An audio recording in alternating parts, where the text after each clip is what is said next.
You're watching Soul Stories exclusive to our channel. If you're still with us, drop a comment we read and cherish them all. Subscribe to support more heartfelt original stories. Thanks for being part of the Soul Stories family. That morning in Montana showed no hint that everything was about to collapse like an avalanche. The sky was clear, the pale sunlight almost taunting, and Clara Bennett still believed she was in for an ordinary day at Bozeman Elementary, where she had worked for over 3 years. But by mid-morning, a knock sounded at the teacher's lounge door, and the principal walked in, her face unable to hide the discomfort. "Clara, I'm so sorry," she began. "The district's budget has been suddenly cut. We have to terminate contracts with some teachers, and you're on that list." The words "terminate contract" landed like a block of ice. Clara heard the rush of blood in her ears, her heart pounding so hard she wasn't sure she was breathing normally. Part of her wanted to protest, to ask, "Why me?"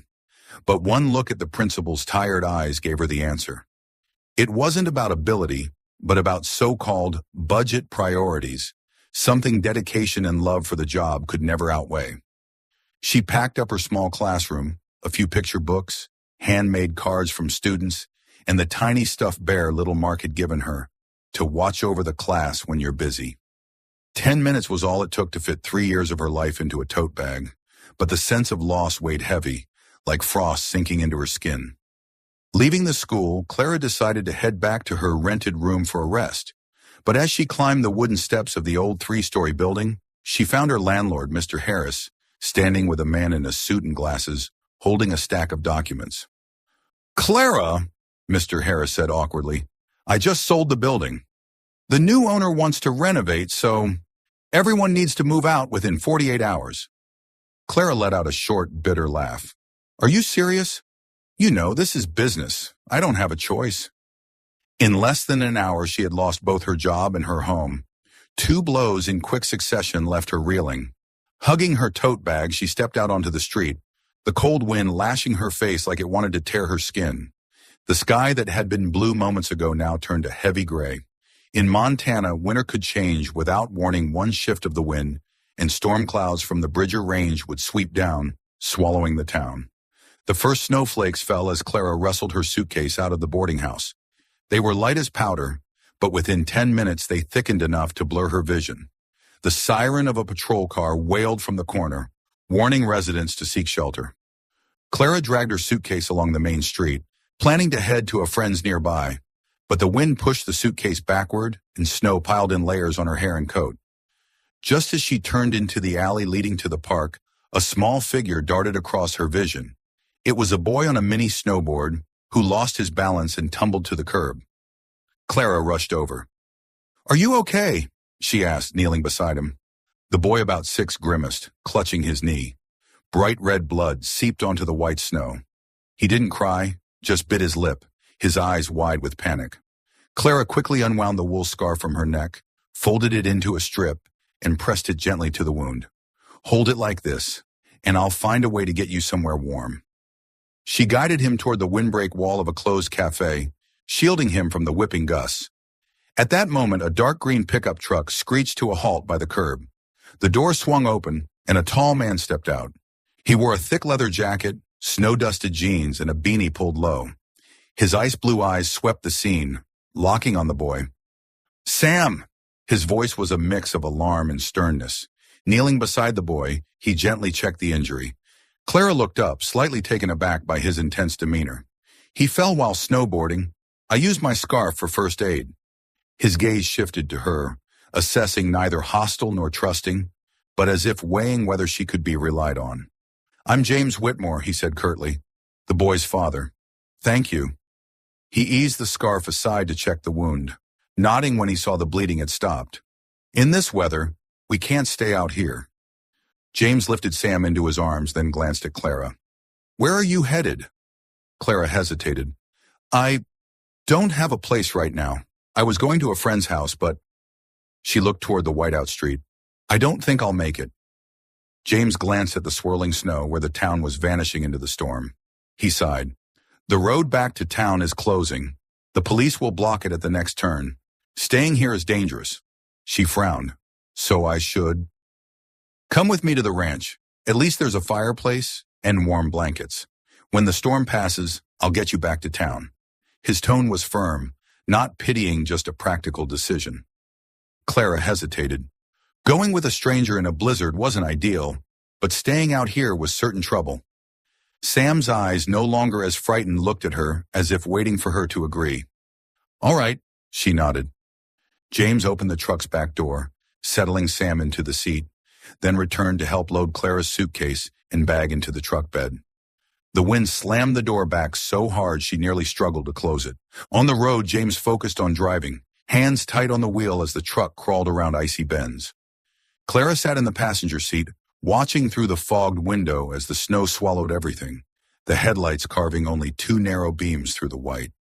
She didn't know where she'd be tomorrow or what her next job would be. But for now at least, she and the boy she had just met were out of the storm.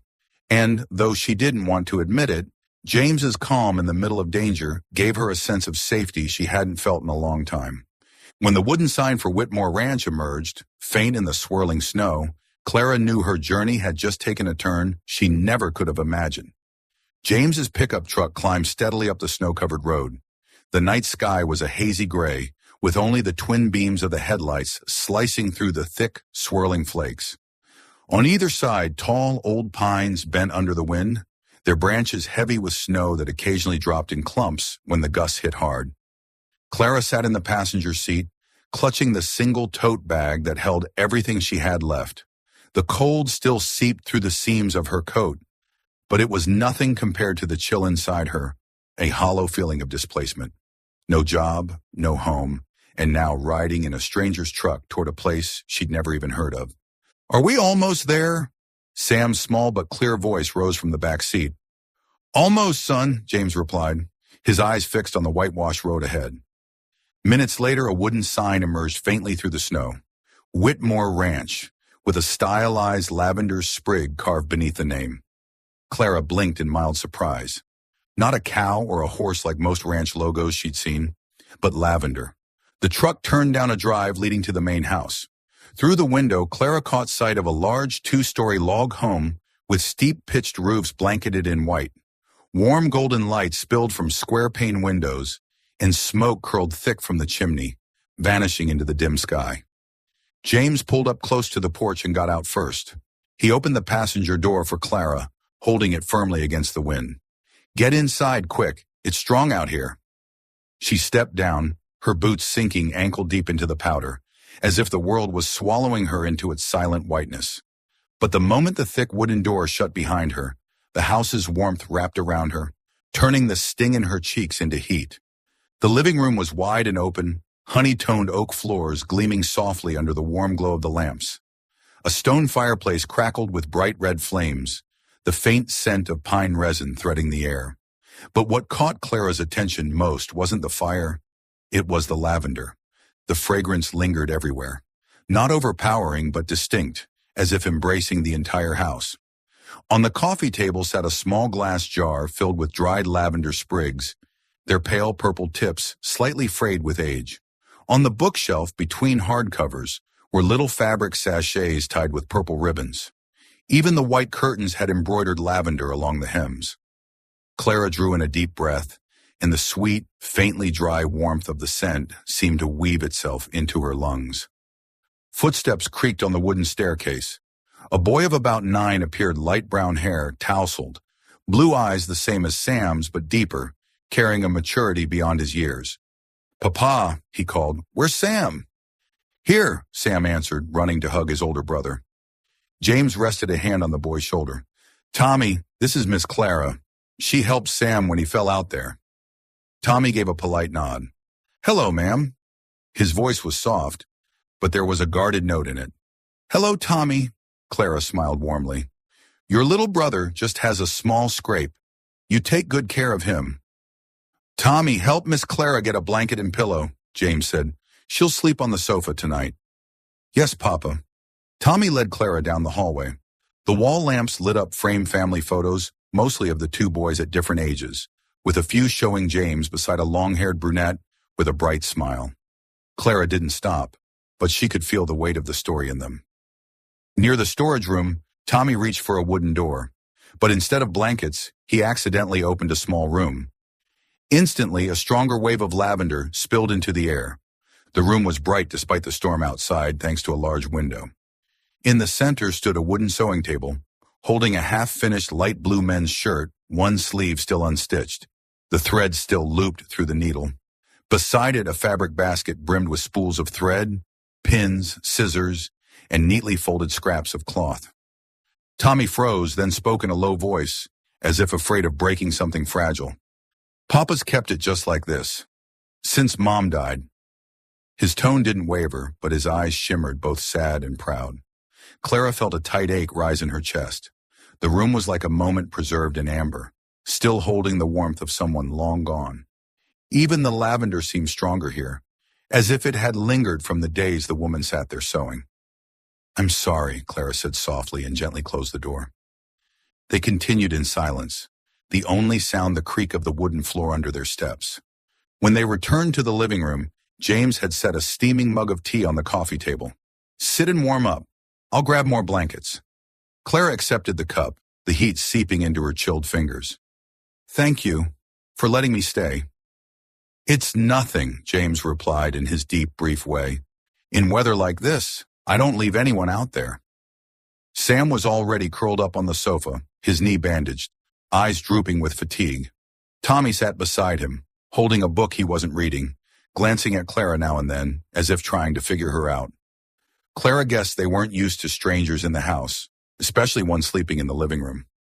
After a simple dinner of hot soup and toasted bread, James sent the boys upstairs. Sam waved. "Good night, Miss Clara." Tommy just gave a small nod before disappearing with his brother. The living room settled into the sounds of the wind whipping at the porch and the pop and crackle of the fire. James laid a pillow and blanket on the sofa. "Get some rest. The storm will last till morning." Clara smiled her thanks, pulling the blanket over her lap. "I'll try to sleep, but with this wind, it might take a while to get used to." A faint smile his first touched James's lips. "You will. In Montana, the winter wind always wants to sing all night." When he went upstairs, Clara lay down, drawing the blanket over her shoulders. The lavender from a small sachet hanging near the fireplace drifted into every breath. She closed her eyes, but the image of the sewing room and the unfinished shirt lingered. Between the wind's howl and the flicker of the flames, she realized this was a house both warm and steeped in loss.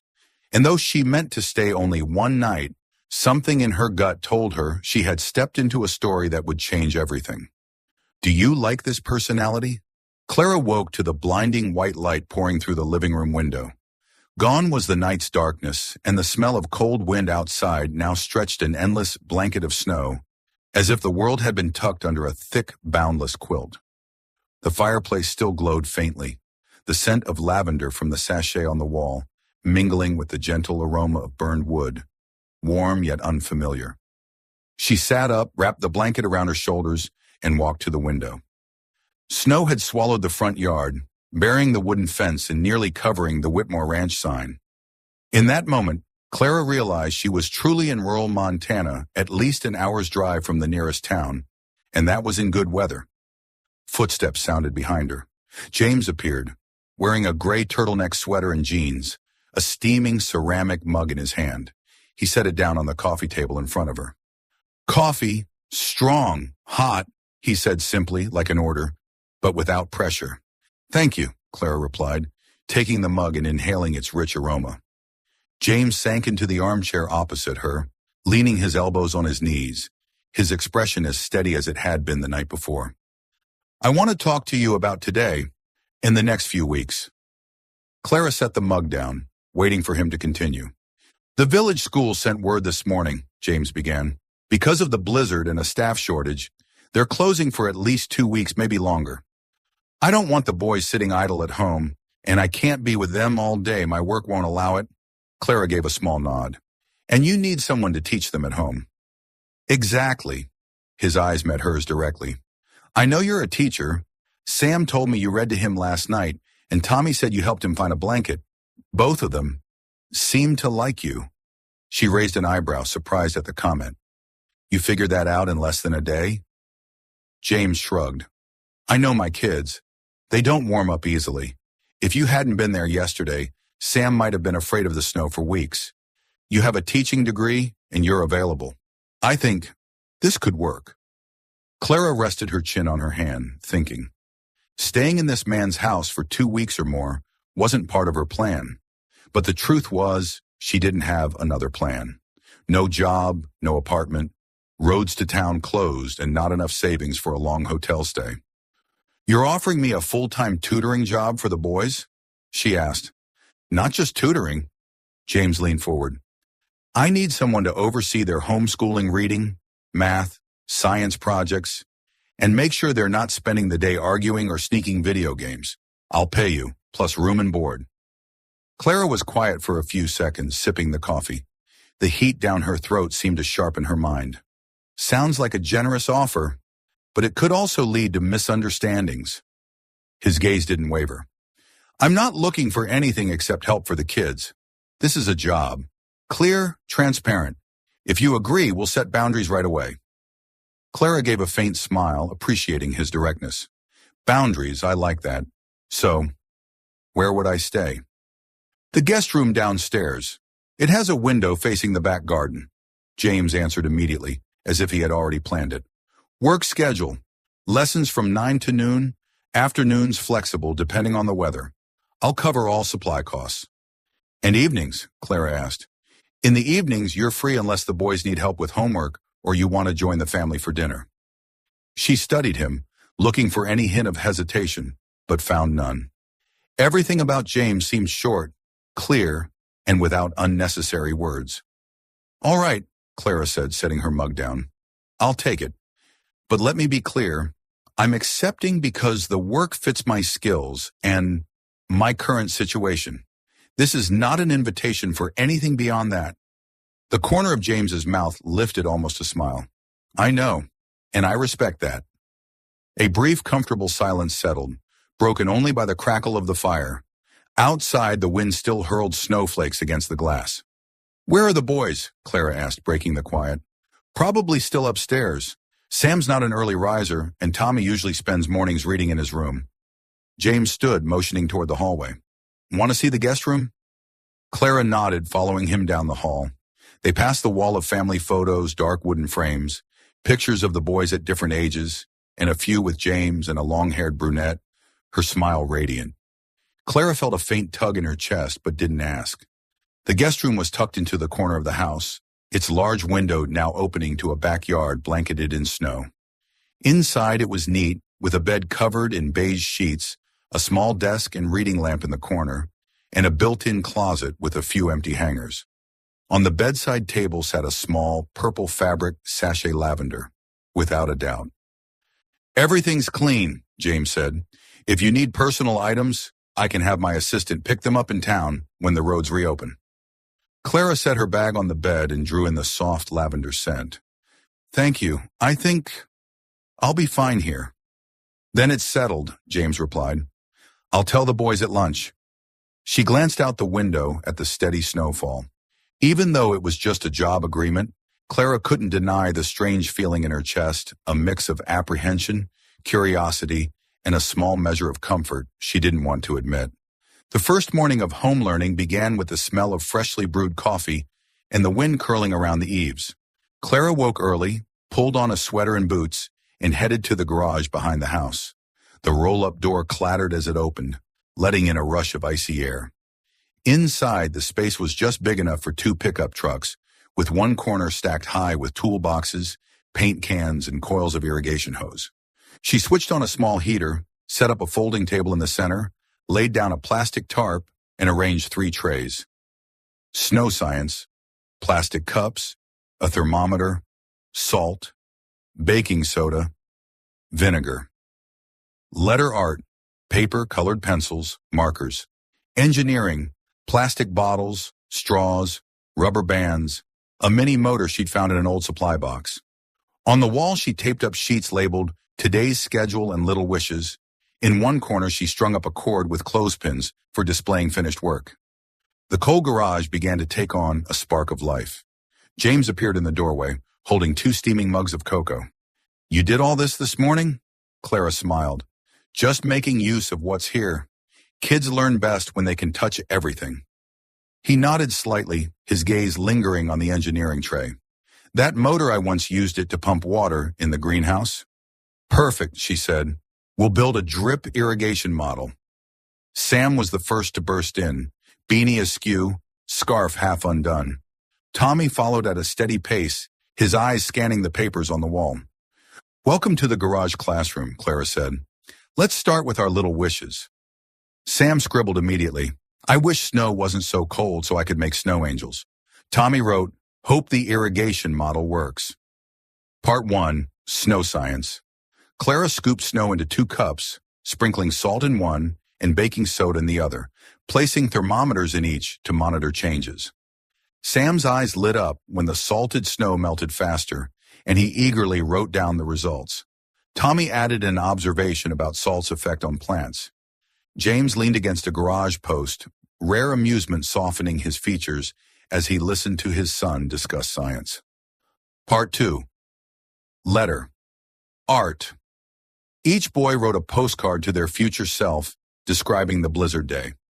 Sam described snow like powdered sugar. Tommy wrote, the wind isn't scary because there's a class in the garage. The words were short, but they warmed Clara's heart. Part 3. Engineering. They assembled the drip system from the plastic bottles. Sam cut a straw too short, sending water spraying everywhere. Both boys doubled over laughing. Clara wrote on the board, failure number 1, and the reason why. Tommy drilled the bottle cap off-center, making the water flow unevenly, but persisted until it was right. Then James stepped in, connecting the mini motor to the system, upgrading it to run on batteries. The 3 of them worked together until steady drops fell into a pot of time. When class ended, Clara handed out bread and apples. Sam munched while fiddling with the irrigation model. Tommy sat quietly by the door, still glancing at the dripping water as if afraid it might stop. That evening, while James was tied up in a call, Sam tugged Clara toward the fireplace. Will you read to us again? Tommy pretended not to care, but had already taken a seat beside his brother. Clara chose the snowy day, her voice warm and unhurried. Sam giggled at the part where the boy knocked snow off a tree, and Tommy leaned in slightly. When she finished, Clara suggested, tomorrow let's make snow maps in the backyard using our footprints. Sam shouted his agreement, and Tommy added the idea of marking the trails with colored sticks. Just then, James stood in the doorway. He quietly took in the scene. 2 boys by the fire, a woman reading to them, the faint scent of lavender, and the irrigation model placed near the stove so the water wouldn't freeze. In that moment, he realized it had been far too long since this house had known such peace, the kind born of learning, laughter, and curiosity nurtured in exactly the right way. That morning, Clara went upstairs to find Sam for their reading lesson. His bedroom door was ajar. She knocked lightly, pushed it open, and was about to call his name when she stopped short. Sam was sitting cross-legged on the floor with his back to the door, his small hands busy rummaging through the drawer of his desk. One by one, he pulled out small purple fabric sachets, lining them up neatly in front of him. Clara stepped closer. Sam, what are you doing? He startled, quickly sweeping his arms around the little pile, eyes wide with alarm. Nothing. She knelt beside him, softening her voice. I'm not going to take anything from you. I just want to know what these are. Sam hesitated, then sighed and let his hands drop. In front of her were 6 small lavender sachets, each tied with a purple ribbon, each releasing a faint, sweet scent. Some were frayed at the edges. The fabric faded with age. My mom made these, Sam said quietly, his voice barely above the whisper of wind through a window. I keep them here, so they still smell like her. Clara gently picked one up, feeling the tiny beads shifting inside. They're beautiful. Why do you hide them? He bit his lip. One of the babysitters told me not to hold on to the past. She said keeping them wasn't good for me. She took one to throw away, so I hid all of them here. The words were small, but they pierced Clara's heart like a needle. She pictured a 6-year-old boy clutching his mother's tiny keepsakes, hiding them away as if it were something wrong. Her throat tightened. Sam, she said, her tone gentle but firm, Keeping something that reminds you of someone you love isn't holding on to the past. It's a way of keeping that love with you, even when everything else changes. His blue eyes lifted toward her, hesitant, as if weighing whether to believe her. How about, Clara continued, we make something to keep these safe so no one will think they're just clutter? What kind of something? Sam asked. A memory box, she smiled. A place for all the things that remind you of your mom, and whenever you miss her, you can open it. You'll still live your life, still learn, still play. But when you open that box, you'll know her love never went away. Sam was quiet for a moment, then nodded quickly. I want that. That afternoon, Clara found an old wooden box in the storage room and dusted it off. She lined it with soft fabric and gave Sam a stack of small slips of paper to write labels. He placed each lavender sachet inside, writing notes like, Mom kept this under her pillow. Mom hung this in the winter closet. When they finished, Sam hugged the box to his chest like it was a kitten. He didn't say anything, just sat quietly beside Clara, his shoulder leaning slightly against hers. In that moment, she felt she was holding something fragile but real, the first threads of a child's trust. That evening, while Clara was tidying up books in the garage classroom, Tommy walked in. He didn't meet her eyes, just asked hesitantly, Miss Clara, do you know how to sew? She looked up, surprised. A little. Why? Tommy rubbed his palms together. My mom, she left a shirt for Papa. She only sewed half of it. I want to ask you to finish it. Clara froze for a beat. She remembered the sewing room upstairs, the strong lavender scent, the unfinished shirt waiting under the machine. Are you sure? I don't want to do anything you or your dad aren't ready for. I'm sure, Tommy said, more firmly this time. Papa keeps it exactly the same, but I think Mom would want it to be finished. The sewing room was quiet that night. Warm yellow light pooled over the pale blue men's shirt. A matching spool of thread lay beside it, the needle still stuck in the half-finished sleeve. Clara sat down, taking a slow breath, the lavender in the air, wrapped around her like an embrace. Tommy stood beside her, watching as she threaded the needle. My mom, she used to sing while she sewed, he murmured. You are my sunshine. Clara smiled faintly, guiding the needle through the fabric. The sound of the needle piercing the cloth made a soft, steady rhythm. Do you want to sing it? She asked. He shook his head. If I remember the words, I'll cry. She didn't push, just kept sewing, letting him stand beside her, occasionally leaning down to run his fingers along the new stitches, checking their straightness. The air felt still, caught between the scent of lavender and the quiet click of needle and thread, both sad and warm. When it's finished, Tommy said softly, I want to give it to Papa for his birthday, not to replace Mom, just so he knows we still remember. Clara swallowed the lump in her throat. I think that's a wonderful idea, Tommy. When the last stitch of the evening was done, Clara folded the shirt neatly on the table. Tommy took one lavender sachet from Sam's memory box and set it on top. So it'll smell like Mom, he explained. Clara nodded with a smile. Tomorrow we'll keep sewing, and when it's done, it won't just be a shirt, it'll be a story. Tommy murmured an, okay, and slipped out, his steps light so as not to make noise. Clara stayed for a few more minutes, gazing at the shirt under the warm desk lamp. The lavender still filled the room, but now it carried the warmth of two boys and the patience of her own hands. Downstairs, Sam's laughter rang out as James said something to him. Clara realized some things from the past aren't meant to be forgotten. They're meant to become part of what's being built next. And tonight in this sewing room, 3 people, a teacher, a boy, and a mother long gone, had started a new chapter in this family story. Still following the story?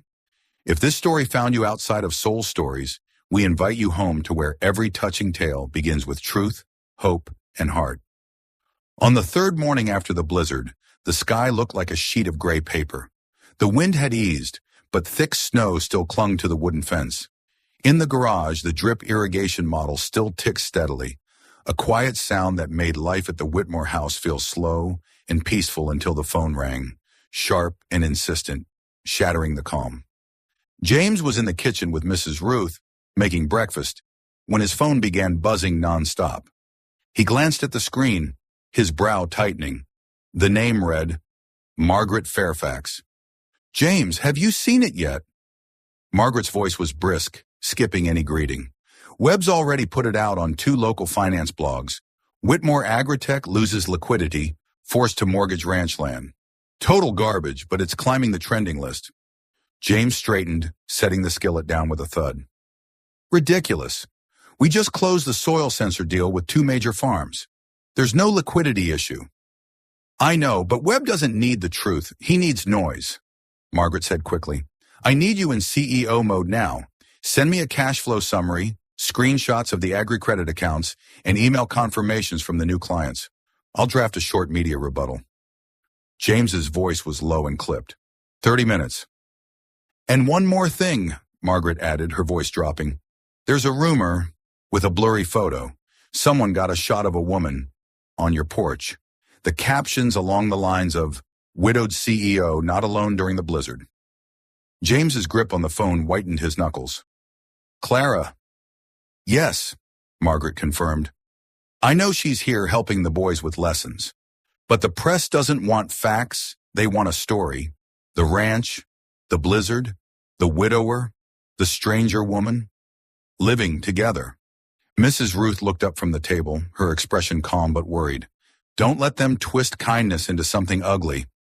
I'll handle it, James said quickly to Margaret. Call you back. He hung up, standing still for a beat. On the stairs, Clara had stopped mid-step. From her face, she'd heard enough to piece it together. Sorry, she said softly. I wasn't trying to listen. The ringtone was just loud. James turned toward her, his gaze softening. Webb's stirring trouble. He wants to buy the land for mining. I said no, so he's playing dirty. And I, Clara managed a wry smile, have accidentally become the kindling. Mrs. Ruth stepped over, her hand warm on Clara's arm. You're not kindling. You're part of what's keeping this house warm. Clara gave her a small, grateful nod. Still, something taut inside her had begun to vibrate. She glanced at Sam, busy coloring his snow map, and Tommy flipping through The Way Things Work. They were so blissfully unaware she didn't want that piece tarnished by a sensational headline. I'll go get the boys down for breakfast, Mrs. Ruth said gently, as if to give James time to pull the documents Margaret needed. Clara understood, smiling faintly as she went to call them. Breakfast passed in a strangely normal way. Buttered pancakes, maple syrup, hot cocoa. Sam told a story about a squirrel running along the fence like a ninja.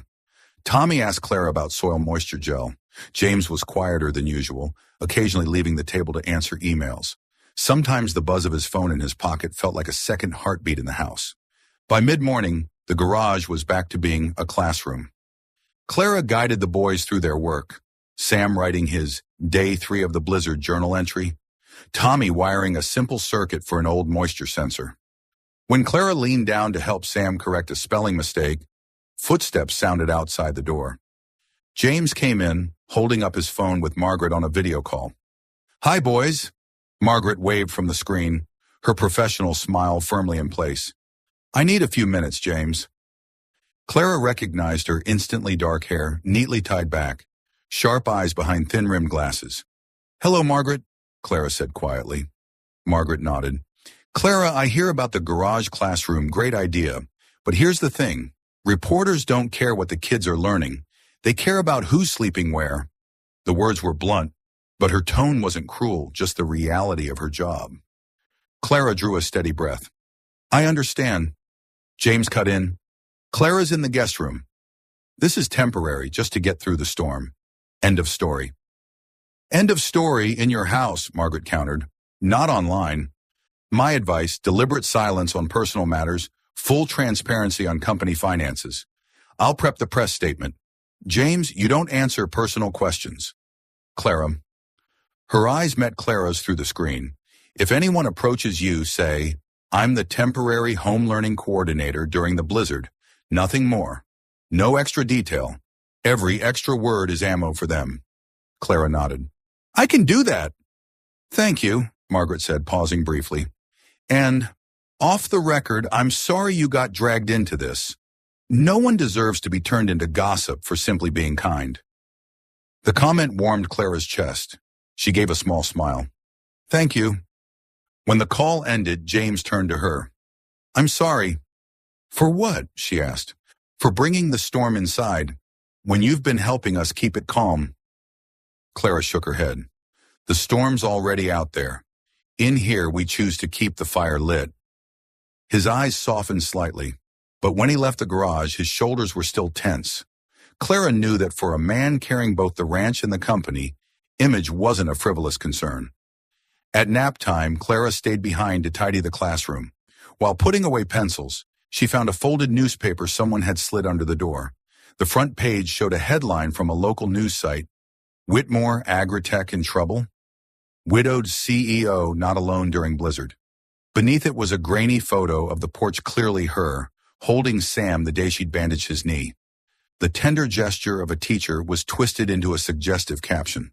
Clara's fingertips went cold. She set the paper down and stood there for a long moment, picturing the boys' faces if they heard grown-ups joking about a new mom. Her stomach clenched. No, she wouldn't let that happen. The garage door creaked open. Mrs. Ruth came in, holding a teapot. How about some herbal tea? Clara startled, hastily hiding the paper behind her. Mrs. Ruth's eyes were kind but shrewd. News out there is cold. It's warmer by the fire. Clara exhaled and handed her the paper. I don't want to make trouble for anyone. I think when the roads open, I'll head back to town. Mrs. Ruth poured the tea, the scent of mint and lavender curling into the air. You think leaving will make them quiet? At least it takes away the easy excuse, Clara said, pressing her lips together. I came here because of the storm. If I stay, people will say I stayed because of other things. Mrs. Ruth gave a sad little smile. People always need something to talk about. When Elizabeth first married James, they said she was a city girl who couldn't survive a Montana winter. When she passed, they said, she should have rested more. People's tongues change direction faster than those clouds out there. Clara's eyes stung. But I can choose not to let that wind blow through the boys' lives. Any choice takes courage, Mrs. Ruth said. Staying and holding your head high, or leaving to protect the peace, both are brave. I just hope you choose what's right for your heart, not what makes the wrong people breathe easier. Clara stayed silent for a long moment. Finally, she nodded, though without making a promise. I'll write a short note for my old school, ask them to post a thank you, and make it clear I'm just coordinating lessons during the blizzard, nothing more. Good, Mrs. Ruth said, resting a hand lightly on hers. And if you still choose to go when the road opens, I'll pack you a few lavender sachets, so the scent of home stays with you. The words tightened Clara's chest. She smiled faintly, uncertain but warm. Thank you. That evening, dinner was quieter than usual. James said little, answering briefly when Sam asked about the snow. Tommy seemed to notice and filled the silence by telling Papa how the irrigation model ran smoothly after they fixed the drill angle. James listened, nodding, his eyes a little warmer. There were battles outside he couldn't control yet, but inside the house, small things, like the steady drip of water, gave him the feeling of steering something right. After the boys went upstairs, Clara helped James with the dishes. Warm suds clung to the rim of the sink, and the soft clink of plates filled the space. Clara set down the dish towel, took a deep breath. James, she said, the road might open tomorrow. I think I'll head back to town. I don't want my being here to make things harder for you and the boys. James set down the plate in his hands with a quiet clink. He looked at her, his blue eyes free of anger, only tired, with a trace of sadness. You're not the problem. The problem is a man who likes to burn things he doesn't own. Either way, Clara kept her tone gentle. This is your home. I don't want to be the spark. He was silent for a moment. If that's your choice, I'll respect it. But thank you for making this house less cold. His voice caught slightly on the last word. Clara nodded, unsure her voice would hold if she said more. She went into the living room, picking up the snowy day to read to Sam, her chest both light and heavy light with the relief of having made a decision, heavy with the knowledge that it would leave a space not just for the boys, but for herself. That night, the wind rose again, slipping through the cracks in the door like paper-thin whispers. Somewhere out on the snow-covered road, clickbait headlines kept flashing. But inside, the fire still burned. The lavender scent still lingered. Clara read slower than usual, each word like a fine stitch closing up a day torn open by rumor, stitched carefully, so that, if she left tomorrow, the seam would still hold. That morning, winter sunlight crept shyly through the window, as if checking whether the Whitmore house was awake. After days of blizzard whiteouts, the Montana sky stretched wide in a deep, endless blue, thin sheep-like clouds drifting lazily across it. The main road into town had been cleared by the snowplow. Clara stood at the living room window, staring at the road's two black asphalt strips cutting through the white. Her feelings were a jumble relief, but also a faint hollowness. The night before, she had packed a few things into her old backpack, a couple of changes of clothes, her teaching materials, and the lavender sachet Mrs. Ruth had quietly left on her table. This stay had always been meant as temporary shelter, but it had given her more than she'd expected. Footsteps rattled softly on the stairs. Sam and Tommy came down, both with their hands hidden behind their backs, their eyes bright with a secret. "Miss Clara," Sam called, stretching out her name like he was afraid she'd vanish any second. "We've got something for you." They held out a folded sheet of white A4 paper, covered in colored pencil writing and drawings. In the middle, in proudly crooked letters, it read, "Hand contract. Miss Clara stays with us until the end of the school term." Underneath were two signatures in blue and red, complete with fingerprint hearts, and in the corner, a drawing of three people standing in front of a house while snow fell around them. Clara laughed, but her eyes stung. "When did you come up with this?" "Last night," Tommy said, more serious than his little brother. "We decided if you leave, who's going to teach Sam snow math? Who's going to help me build the sensor circuit? And who's going to read stories before bed?" Sam chimed in. "Papa doesn't do voices." Clara crouched to their level, taking the paper, her hands a little shaky. "You know, I was planning to leave, so I wouldn't cause trouble for your papa." "But you don't cause trouble," Sam said, shaking his head hard. "You make our house happier." The simple statement landed like a small arrow in the place she'd been trying to keep steady. Before she could respond, a low chuckle sounded from the doorway. James was standing there, hands in his pockets, mouth tilted in an unsure half-smile. "Looks like you two just drafted an employment contract?" "Not employment," Tommy corrected seriously. "A stay contract." James stepped closer, standing opposite Clara. In the morning light, his eyes were a deep, steady blue, no longer clouded with the strain of the past few days. "The storm's over. The road's open. You can go back to town anytime. But if you want to stay until the end of the term, I have a proposal." Clara tightened her hold on the paper. "Sounds like a negotiation." "Something like that," James said, taking a slow breath like he was walking into a high-stakes meeting. "Terms are as follows. Clear work schedule. You remain the home learning coordinator for both boys. I'll pay monthly, plus room and board. You'll have a proper room upstairs, not the sofa. And we respect each other's privacy completely." Clara tilted her head. "Do I get the right to refuse interviews?" "Not just the right," James said. "I'll make sure no reporter gets near you." "I'll handle that." Mrs. Ruth emerged from the kitchen with a tray of tea, smiling wryly. "Sounds like you're hiring a new department head, but for the family company." The moment lightened and Clara laughed. "All right, I agree. But on one added condition. If Sam and Tommy finish early, I get to take them outside in the snow for experiments or play." "Deal," James said, a hint of relief in his voice. Sam squealed and threw his arms around her. "So you're staying?" Clara ruffled his hair. "Yes, I'm staying.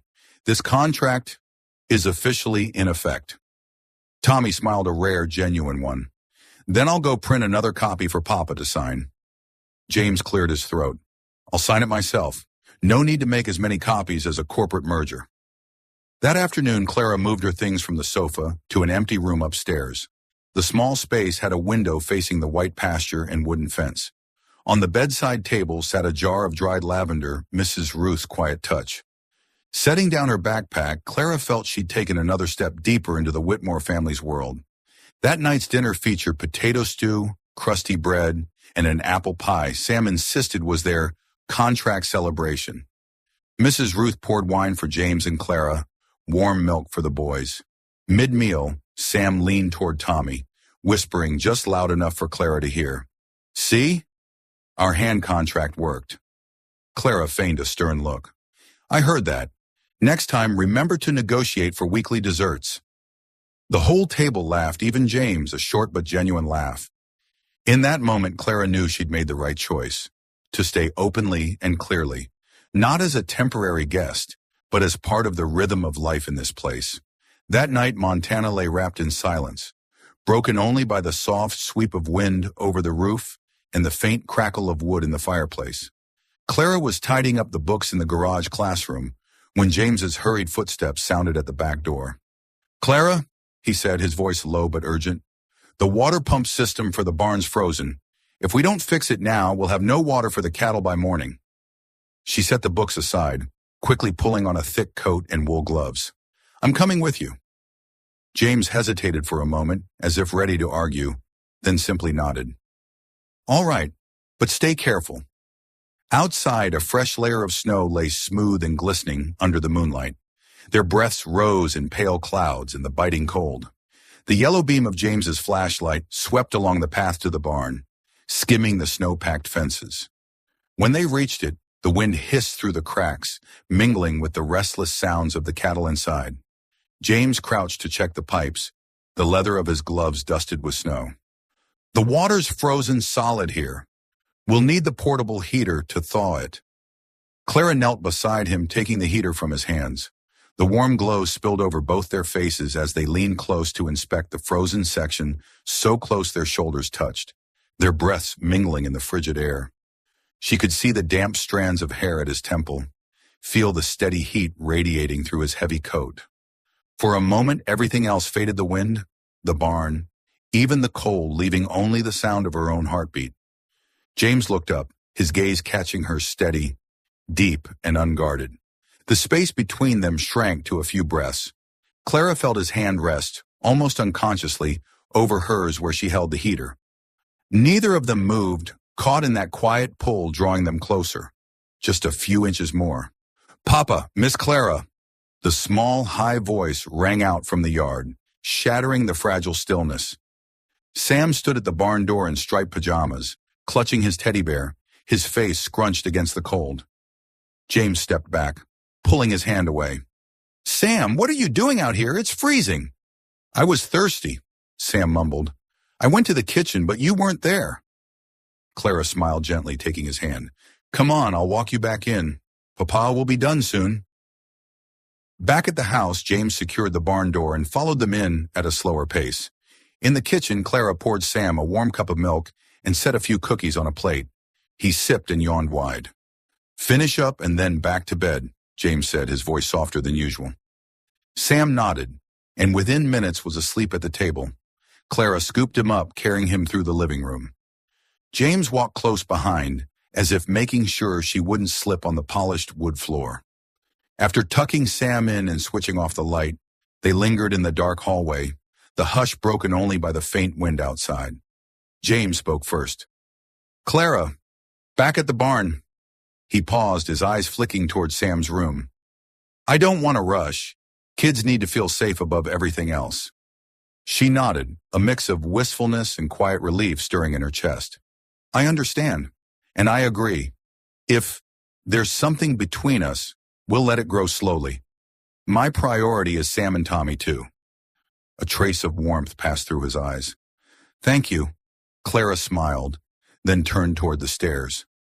James stayed where he was, the glow from the hallway lamp painting his face with a mix of resolve and something that felt almost expectant. Down in the kitchen, the fireplace still glowed red. Clara sank onto the sofa, pulling a blanket over her shoulders. Outside, the snow wind still whispered, but inside her, a quiet promise had taken root, a promise that no matter what came next, they would move slowly to protect what mattered most. This family. That morning, Montana's sky was crystal clear after a fresh night's snowfall. Clara had just opened the porch door to take in the cold, clean air when Sam came bounding out, teddy bear in hand, grinning from ear to ear. Careful, it's icy, she warned, bending down to scoop him into her arms and carry him back inside. The moment the door closed, A rapid series of click-click-click sounds snapped from somewhere beyond the distant fence. Clara turned sharply. Several figures in dark coats stood there, long-lensed cameras aimed directly at the porch. One of them fired the shutter in quick bursts, the flash stinging her eyes. "Clara?" Mrs. Ruth's voice called from the kitchen. "It's fine," Clara answered quickly, pulling the curtain closed, but her heart was thudding harder than it should. By noon, the incident had exploded. Clara's phone buzzed non-stop texts from old colleagues, college friends, even parents from her former school. "Are you living with widower CEO James Whitmore? The internet says you're his new girlfriend." Curious and uneasy, Clara clicked on one link. There it was, a photo of her holding Sam, the Whitmore porch behind them, under a bold headline, "Replacing the Family. CEO James Whitmore spotted with mystery woman and 2 sons." Below, hundreds of comments. Some were curious, others downright cruel. "That was fast. Poor late wife." Clara set the phone down, bitterness pooling in her chest. She didn't want Sam or Tommy to ever see those words. More than that, she hated the thought of being cast as someone taking Elizabeth's place. That night, after the boys were asleep, Clara sat alone at the dining table, a blank sheet of paper in front of her. She wasn't a PR expert, but as a teacher, she believed in the power of clear, kind words. Mrs. Ruth emerged from the kitchen, holding a fabric-bound notebook worn at the edges. "You should read this." Clara looked at the cover. It was Elizabeth's journal. "Are you sure?" "Elizabeth was direct," Mrs. Ruth said.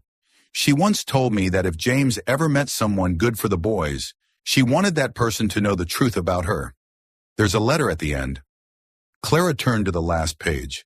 The handwriting was soft, slanting slightly right, carrying the faint scent of lavender from the paper. "If you're reading this, it means I'm no longer here. I know James, he'll keep everything the same to hold on to me. But love isn't in the things. It's in the heart. Don't replace me. Be yourself. And if you love the boys, they will feel it. That's enough." Clara sat still for a long time, her vision blurring. She realized the weight she'd been carrying, the fear of being compared, of being doubted, didn't come from James or the children, but from her own belief that she was trespassing on sacred space. The letter unlocked something inside her. Mrs. Ruth's hand rested gently on her shoulder, her gaze warm.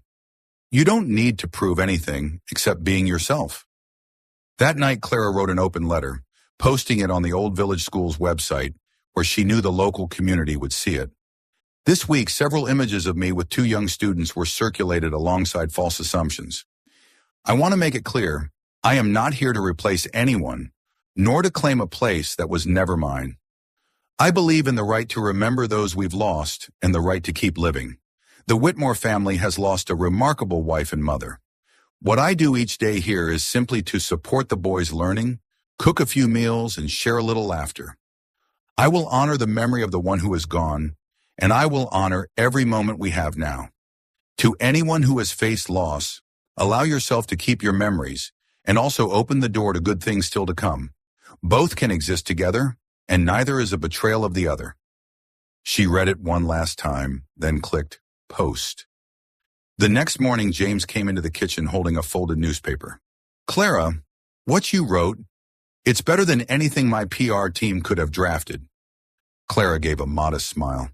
"I just said what needed to be said." James folded the paper again, his eyes softening.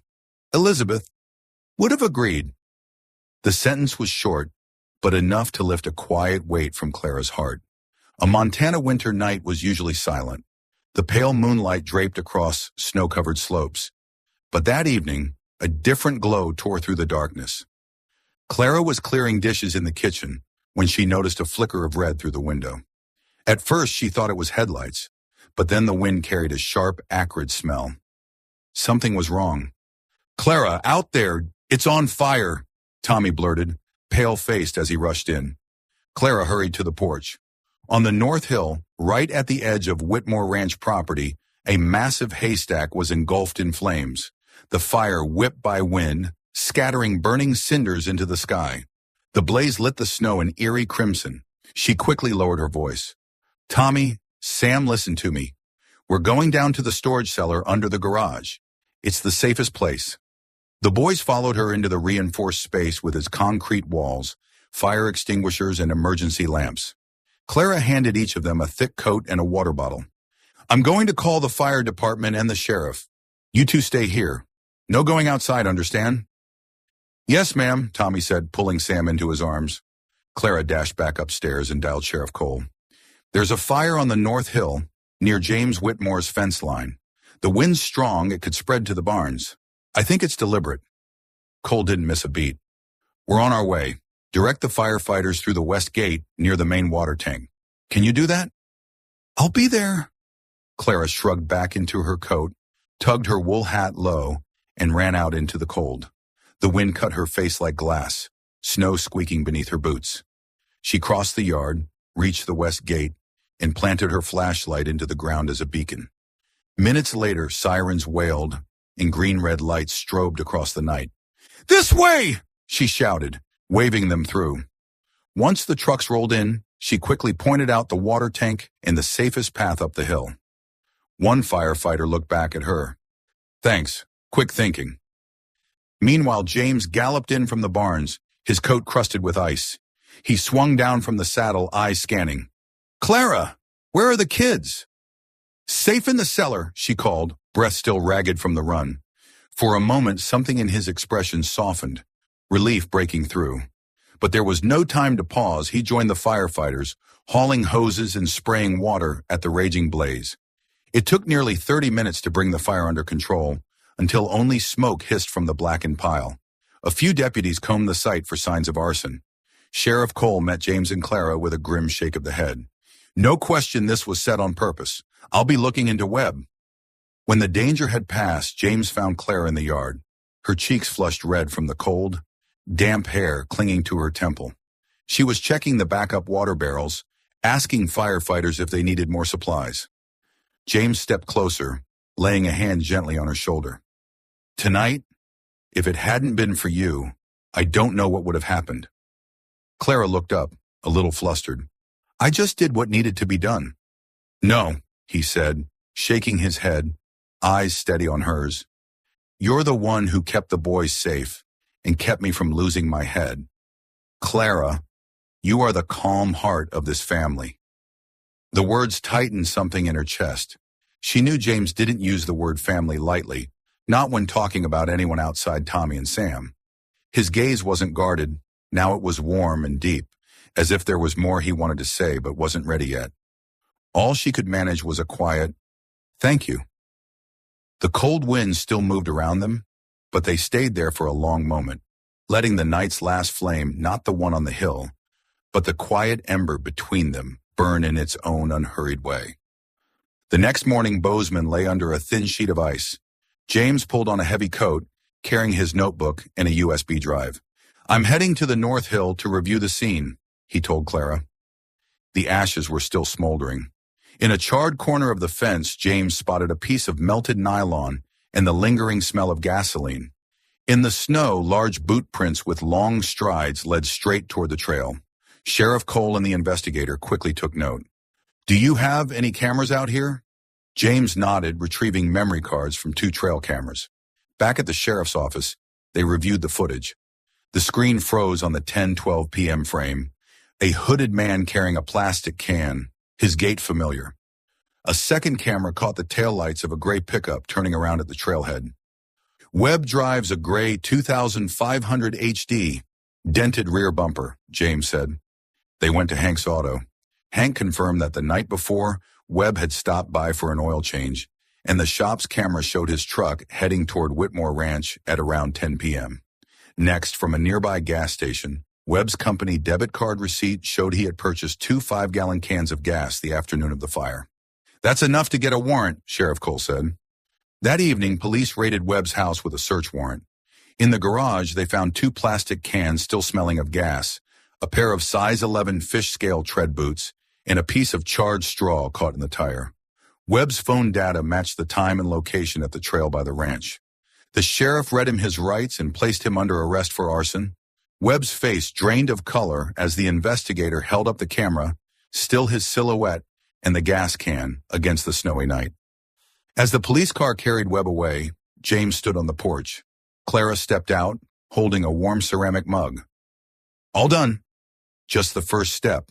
The prosecutor will file charges soon. And thank you. If you hadn't saved the kids and led the firefighters in, things could have been much worse. Clara smiled. If you hadn't remembered the cameras and kept your cool, we wouldn't have had proof. From inside the house, Tommy and Sam peeked out, eyes wide. Dad, Miss Clara, is there going to be another fire?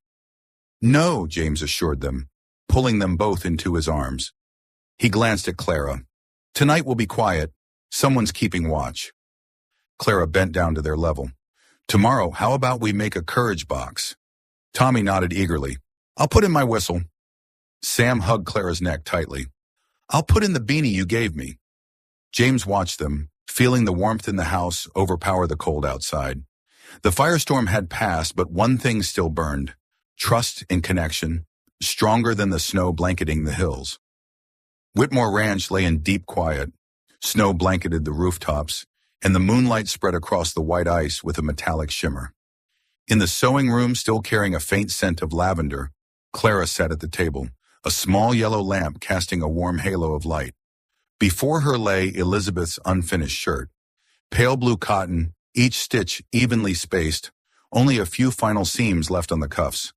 Clara's fingers brushed gently over the fabric, as if touching a fragment of the family's memory. Tommy had waited so long to wear the shirt his mother had once begun sewing for him. Clara knew his upcoming birthday was the one chance to make it real. The wind hissed outside the porch, but inside there was only the soft crackle of the stove and the quiet sound of needle and thread sliding through cloth. When the last stitch was tied off, Clara drew a deep breath. She folded the shirt neatly, placed it in a gift box along with a small card. Tommy, your mother began this shirt with love. I am simply the one who helped finish it. May you always feel that love. The door opened quietly. James stepped in, carrying 2 steaming mugs of hot cocoa.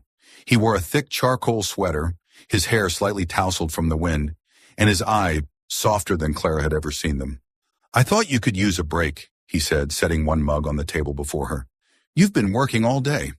Clara smiled, accepting the cocoa and letting the warmth spread to her fingertips. I just finished. The shirt for Tommy. James looked down, his fingers brushing lightly over the edge of the fabric. You kept Elizabeth's stitching. Because it's part of the story, Clara replied, her voice low but steady. The rest is for me to write. A long silence followed, broken only by the wind sweeping against the window. James stood there as if weighing something. Then he exhaled slowly and stepped closer. Clara, his voice was low and deep, I don't want this to just be a work arrangement anymore. Clara's heart skipped. She looked up, searching for the truth in his eyes. What are you saying?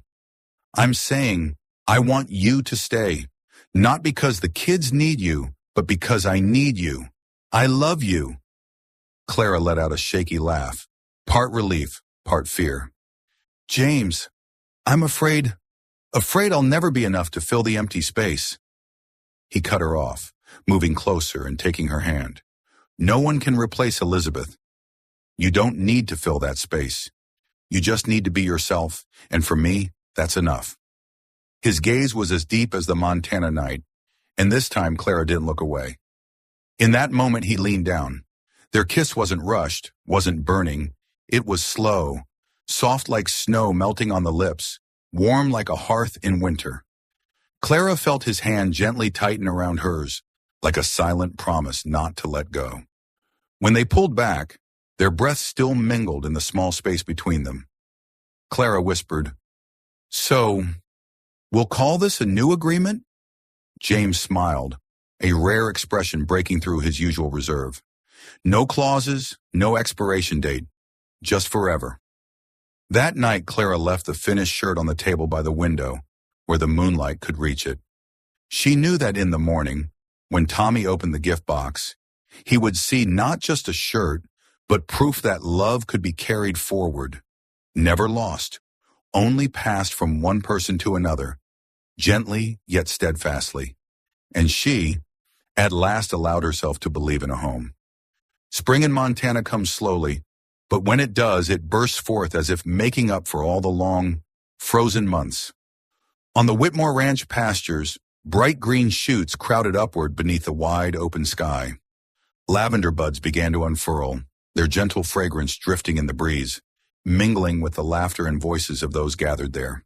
In an open space decorated with white ribbons and long wooden tables, a small engagement celebration was taking place, not lavish, not noisy, just family and true friends.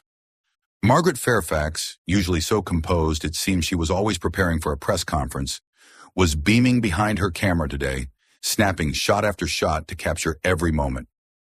Sheriff Cole, wearing a striped apron, stood by the BBQ grill, expertly turning skewers as the savory scent filled the air. Mrs. Ruth, dressed in a deep green dress, held a bundle of papers in her hand. When the chatter quieted, she began to read aloud. Some storms come to test us, and some people arrive to show us that storms will always pass. Clara stood beside James, their fingers intertwined. His eyes were warm like April sunlight, so different from the cold, guarded man she had first met during that snowstorm. On her left hand, a simple ring with a small diamond glimmered in the light. Not flashy, but fitting, just like their love. Sam and Tommy, both in crisp white shirts, darted around the tables, sometimes helping Sheriff Cole carry bread, sometimes running back toward Clara. At one point, Sam tugged gently on her sleeve and whispered, "I think Mom would have liked you." Clara's heart tightened, but in the best way. She nodded, bent down to hug him, and murmured, "I think so too, Sam." The gathering was easy and joyful. Laughter mixed with the wind, the smell of grilled meat blended with the scent of lavender. No one mentioned Webb, the rumors, or the hard days behind them. Today was only about the present and the future that lay ahead. After the meal, Tommy and Sam pulled Clara toward a small table by the wooden fence. On it sat the memory box. This time, alongside lavender sachets, the old teddy bear, and a scrap of unfinished fabric, there was a new photo. The whole family standing in the pasture. James's arm draped around Clara's shoulders, Sam and Tommy hugging her from either side. Clara touched the frame lightly. She wasn't replacing Elizabeth, nor was she trying to. But she understood now that she was a new part of this family's story, a fresh lavender plant rooted in a garden that had weathered storms, still blooming strong. As the sunset painted the horizon in shades of violet, James led Clara to a quiet corner of the field, where the breeze carried an even stronger scent of lavender. Wrapping his arms around her from behind, he whispered, "I once thought the storm had taken everything, but it turns out it only brought you to me." Clara rested her head against his chest, eyes following the last rays of sunlight slipping off the fields. In that moment, she knew the storm had stopped.